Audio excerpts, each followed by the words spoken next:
আমার ভাত খেতে ইচ্ছে করছে। I feel like eating rice. আমার এখন ঘুমাতে ইচ্ছে করছে। I feel like sleeping now. আমার এই বইটি পড়তে ইচ্ছে করছে। I feel like reading this book. আমার এখন বাহিরে যেতে ইচ্ছে করছে। I feel like going to outside.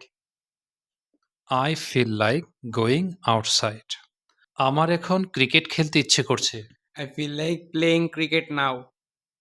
আমার এখন ঘুমাতে ইচ্ছে করছে না। I don't feel like sleeping now. আমার এখন সাঁতার কাটতে ইচ্ছে করছে না। I don't feel like swimming now. তোমার কি বাহিরে যেতে ইচ্ছে করছে? Do you feel like going outside? তোমার কি এই বইটি পড়তে ইচ্ছে করছে? Do you feel like reading this book? তোমার কি এখানে আসতে ইচ্ছে করছে? Do you feel like coming here? তোমার কি ভাত খেতে ইচ্ছে করছে না? Don't you feel like eating rice?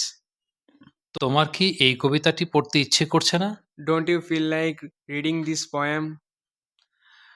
প্রিয় দর্শক, এবার আপনারা করবেন, তোমার কি আজ স্কুলে যেতে ইচ্ছে করছে না? এর ইংরেজি কি হবে? ধন্যবাদ ভিডিওটি দেখার জন্য। আসসালামু আলাইকুম।